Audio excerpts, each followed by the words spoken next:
দীপ্তর সন্ধ্যার সংবাদের সাথে আছি আমি তারান্নুম জ্যোতি। শুরুতেই জানাবো সংবাদ শিরোনাম। তালিকায় যুক্ত হচ্ছে প্রায় 50 লাখ নতুন ভোটার, বৃদ্ধির হার শতকরা 3.9%। ভারতের অবৈধ অভিবাসীদের ফেরত পাঠাতে শুরু করেছে যুক্তরাষ্ট্র, প্রথমেই ফিরল 205 জন। ধর্ষণ ও হত্যার হুমকি পাচ্ছেন দাবি সাফজয়ী সুমাইয়ার, সামাজিক যোগাযোগ মাধ্যমে পোস্ট।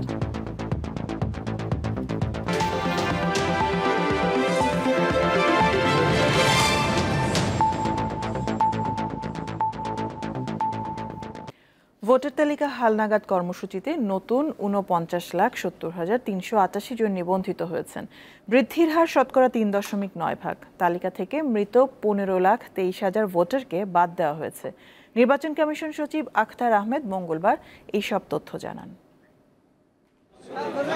20 জানুয়ারি শুরু হয় ভোটার তালিকা হালনাগাদ কর্মসূচি। 3 ফেব্রুয়ারি পর্যন্ত চলা এই কার্যক্রমে বাড়ি বাড়ি গিয়ে তথ্য সংগ্রহ করেন নির্বাচন কমিশনের মাঠকর্মীরা। এতে শতকরা 5 ভাগ অর্থাৎ প্রায় 62 লাখ ভোটার বাড়তে পারে এমন ধারণা ছিল ইসির।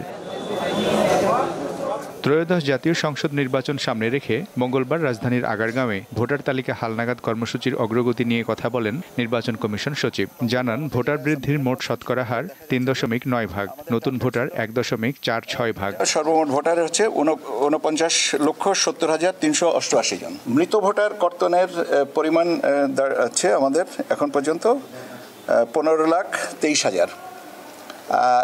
এটা আমরা লাস্ট যে আপডেটটা করা হয়েছিল 3 বছর আগে 2022-এ, তার থেকে এখনো পর্যন্ত কম। অভিযোগ উঠেছে তালিকা হালনাগাদের জন্য সবার বাড়িতে যাননি কমিশনের তথ্য সংগ্রহকারীরা। এমনটি হয়ে থাকলে করণীয় কি তাও জানান নির্বাচন কমিশন সচিব।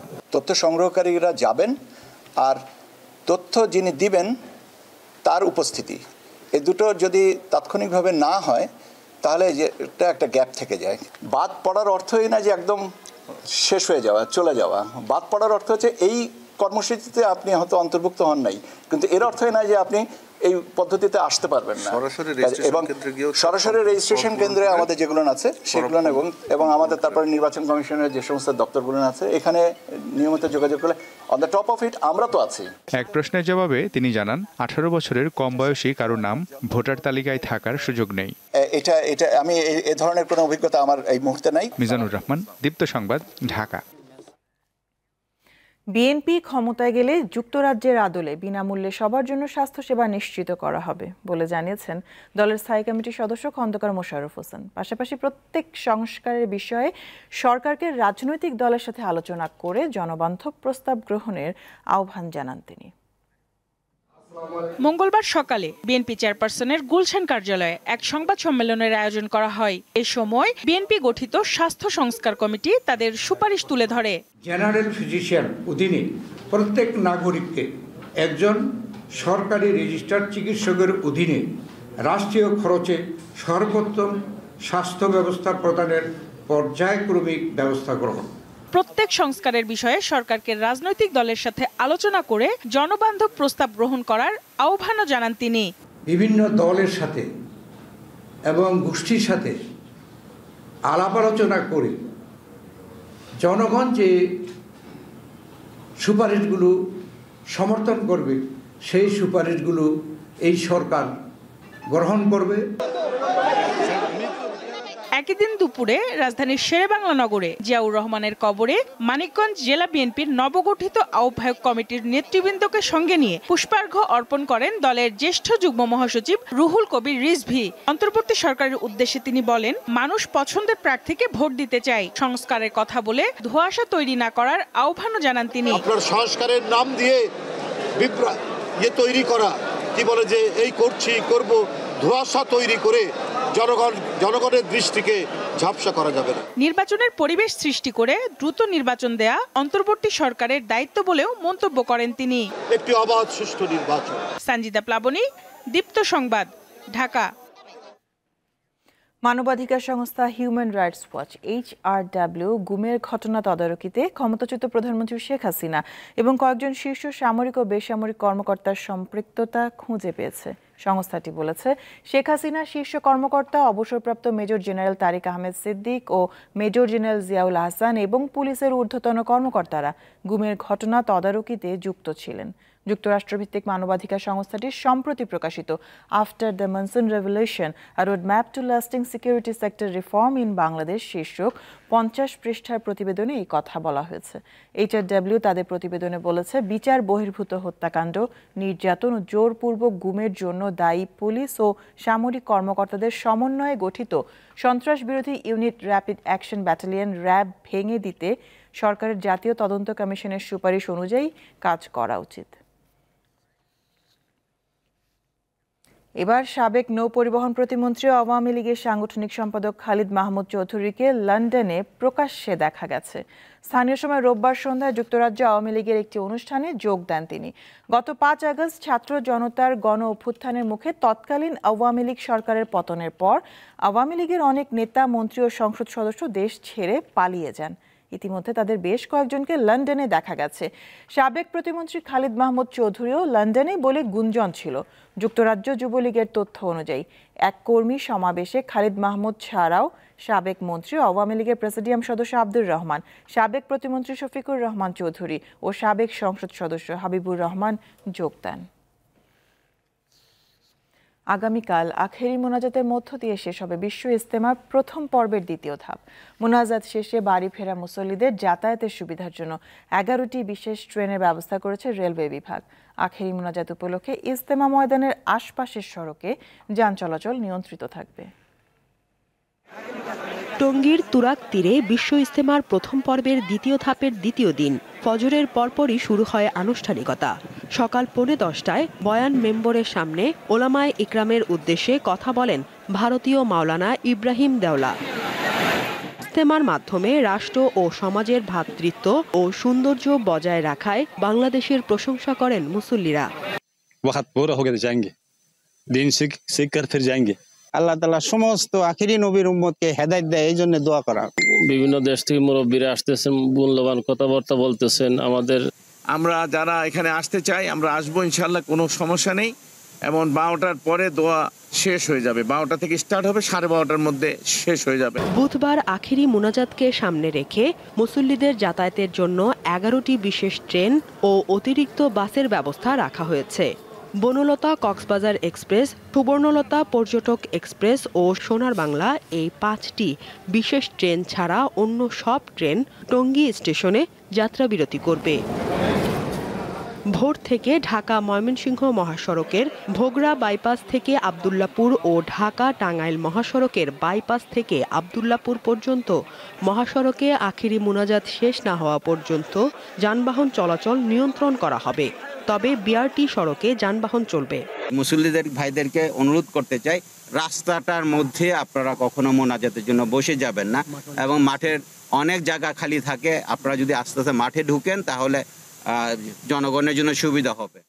প্রথম পর্বের দ্বিতীয় ধাপের আখেরি মোনাজাত শেষে তাবলিগ জামাতের মুরব্বীরা প্রশাসনের কাছে মাঠ হস্তান্তর করবে বলে আশা করছে প্রশাসন। প্রথম পর্যায়ে যারা ইজতেমা করছেন তাদের আমাদেরকে সুশৃঙ্খলভাবে আমাদেরকে মাঠটা বুঝিয়ে দিবেন, যাতে পরবর্তী পর্যায়ে যারা ইজতেমার জন্য এই মাঠ ব্যবহার করবেন তারা যাতে একটি সুন্দর পরিবেশ পায়। 14 ফেব্রুয়ারি থেকে শুরু হবে 58তম বিশ্ব ইজতেমার দ্বিতীয় ও শেষ পর্ব।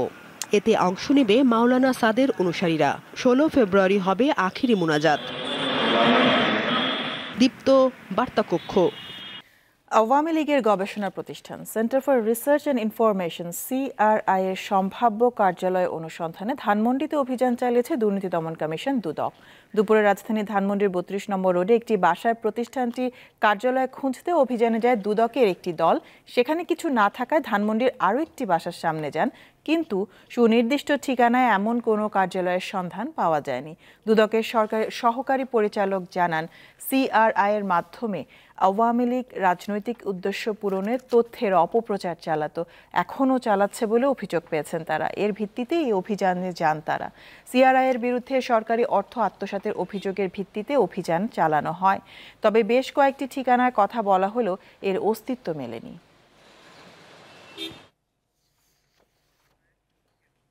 দেশের প্রথম জেসিআই স্বীকৃত হাসপাতাল এভার কেয়ার হসপিটাল ঢাকা বিশ্ব ক্যান্সার দিবস 2025 উপলক্ষে একটি অনুষ্ঠানের আয়োজন করে, যেখানে তারা তাদের অ্যাডভান্সড ক্যান্সার কেয়ার ফ্যাসিলিটি ও মাল্টিডিসিপ্লিনারি চিকিৎসা পদ্ধতির ব্যাখ্যা ও বিশ্লেষণ করেছে। এই বছরের থিম ইউনাইটেড বা ইউনিকের সাথে মিল রেখে এভার কেয়ার ঢাকার পার্সোনালাইজড অনকোলজি কেয়ার সুবিধা তুলে ধরা হয়, যেখানে প্রতিটি রোগীর প্রয়োজন অনুযায়ী নির্দিষ্ট চিকিৎসা সেবা নিশ্চিত করা হয়। হসপিটালে ক্যান্সার কেয়ার সেন্টারে অভিজ্ঞ অনকোলজিস্টরা তাদের অত্যাধুনিক ডায়াগনস্টিক এবং থেরাপিউটিক সেবা, শনাক্তকরণ, মেডিকেল অ্যাডভান্সমেন্ট এবং সমন্বিত চিকিৎসা পদ্ধতির উপর গুরুত্ব দেয়।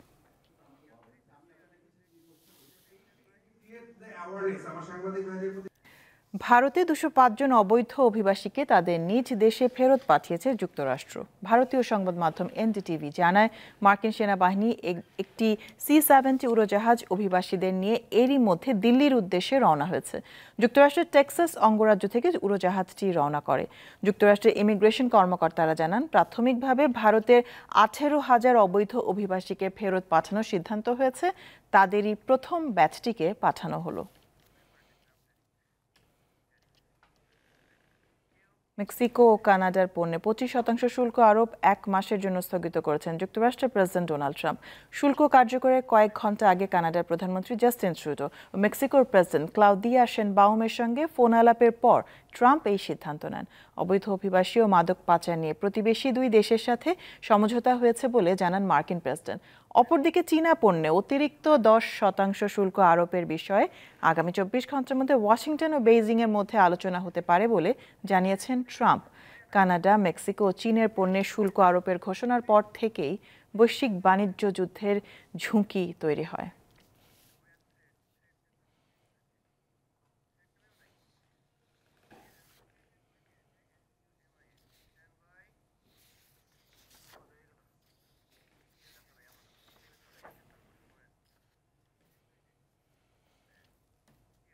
বিপিএলে দ্বিতীয় কোয়ালিফায়ার ম্যাচে বুধবার চিটাগং কিংসের মুখোমুখি হবে খুলনা টাইগার্স। মিরপুরে হোম অফ ক্রিকেটে ম্যাচ শুরু সন্ধ্যা 6:30টায়। অনেকটা খুঁড়িয়ে এলিমিনেটর রাউন্ড নিশ্চিত করে খুলনা, যেখানে চলতি আসরে সবার আগে প্লে অফ নিশ্চিত করার রংপুরকে বিদায় করে নিজেদের ভয়ঙ্কর রূপের পরিচয় দিয়েছে মিরাজ বাহিনী। এবার দ্বিতীয়বারের মতো ফাইনালে ওঠার হাতছানি টাইগার্সদের সামনে। লিগ পর্বের 2 ম্যাচে 2 দলেরই আছে 1টি করে জয়। 2013 সালের পর দ্বিতীয়বারের মতো ফাইনালে খেলার সুযোগ চিটাগংয়ের সামনেও, তাই ওসমান খান, ইমন ও শামীমদের দিতে হবে কঠিন পরীক্ষা।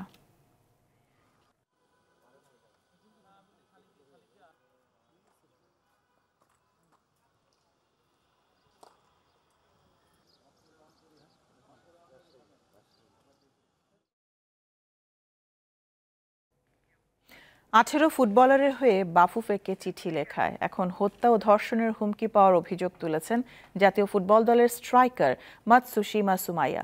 মঙ্গলবার সামাজিক যোগাযোগ মাধ্যমে নিজের ভেরিফাইড পেজে স্ট্যাটাস দিয়েই অভিযোগ তোলেন তিনি। পিটার বাটলারকে আবারও বাংলাদেশ জাতীয় নারী ফুটবল দলের কোচ করে আনায় 18 জন বিদ্রোহী ফুটবলার সম্প্রতি এক চিঠিতে বাটলারের অধীনে অনুশীলন না করা এবং প্রয়োজনে গণ অবসরের হুমকি দেন।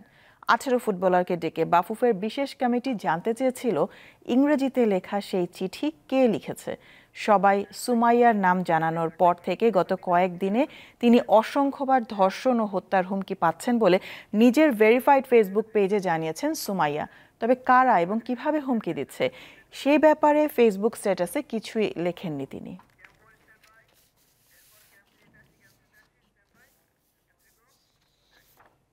এর সাথে শেষ করবো এখনকার দীপ্ত সংবাদ শিরোনামগুলো জানাবো আরো একবার। তালিকায় যুক্ত হচ্ছে প্রায় 50 লাখ নতুন ভোটার, বৃদ্ধির হার শতকরা 3.9%। ভারতের অবৈধ অভিবাসীদের ফেরত পাঠাতে শুরু করেছে যুক্তরাষ্ট্র, প্রথমে ফিরল 205 জন। ধর্ষণ ও হত্যার হুমকি পাচ্ছেন দাবি সাফ জয়ী সুমাইয়ার, সামাজিক যোগাযোগ মাধ্যমে পোস্ট।